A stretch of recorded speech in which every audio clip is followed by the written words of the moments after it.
The 43rd ASEAN Summit in Jakarta marked a pivotal dialogue between Indonesia and the U.S. on critical minerals.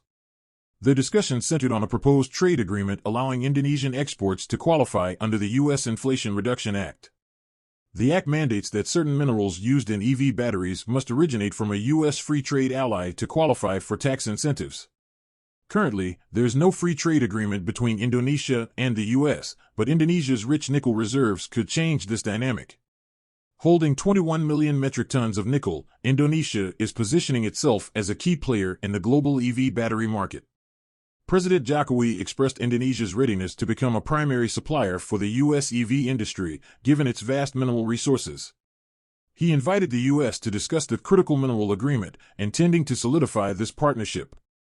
Aligning with the global sustainability movement, Indonesia's role in the U.S.-led Indo-Pacific Economic Framework, IPEF, has grown. Through the IPEF, Indonesia aims for its mineral exports to earn green subsidies within the U.S. Inflation Act. The idea for this trade pact was initially introduced by senior Indonesian Minister Luhut Panjaitan. He drew parallels to the recent U.S.-Japan deal on EV battery minerals, indicating a similar ambition for Indonesia.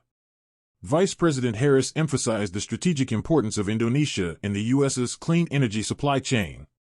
Such a deal could diversify the U.S.'s mineral supply chain, reducing its dependence on certain nations. Indonesia stands to gain both technologically and economically, further integrating itself into the global EV supply chain. The significance of nickel in the global energy transition is paramount as the demand for EVs continues to surge. Indonesia's abundant and high-quality nickel reserves place it at the forefront of the renewable energy race. The U.S. imports approximately 70% of its nickel, showcasing the potential benefits of a strengthened partnership with Indonesia. Recent investments by Indonesia in nickel smelting aim to expand its processing and export capabilities.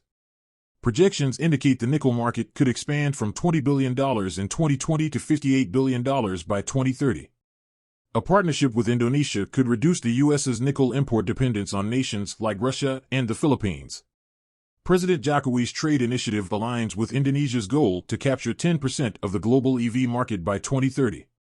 Although U.S. and Indonesia have shared cordial relations, direct mineral trade agreements have been limited. A finalized trade pact could bolster Indonesia's manufacturing capabilities through technology transfers and joint initiatives. Indonesia's ambitions don't just lie in extraction, they're also keen on enhancing their manufacturing and processing sectors. Vice President Harris reiterated her commitment to deepening trade ties, emphasizing the importance of robust and sustainable supply chains. This potential agreement underscores the changing dynamics of global trade in an interconnected world. It's not just about minerals, it's about setting a foundation for more extensive collaboration in various sectors. The outcomes of these ASEAN Summit talks could have lasting impacts on the global EV and renewable energy markets. With global efforts ramping up to minimize carbon emissions, the strategic value of Indonesia's mineral reserves becomes paramount. The U.S.'s transition to renewable energy intensifies the need for secure and diverse mineral supply chains. The envisioned agreement promises mutual benefits, strengthening economic ties between the two nations.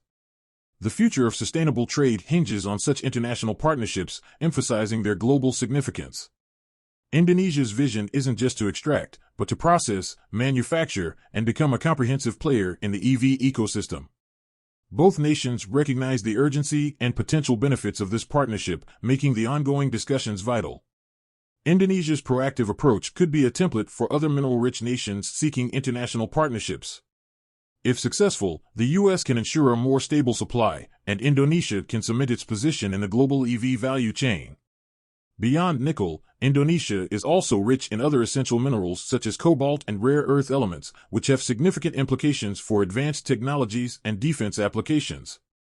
The World Bank estimates that over 3 billion tons of minerals and metals will be required by 2050 to deploy sufficient renewable energy infrastructures to combat climate change, placing countries like Indonesia in a pivotal position. U.S. clean energy goals for 2035 could increase the demand for specific minerals like lithium, graphite, and nickel by up to 6 times, emphasizing the timeliness of this potential agreement. This potential collaboration between the U.S. and Indonesia marks a defining moment in trade, geopolitics, and sustainable industry. If you made it this far, I would appreciate it if you would subscribe.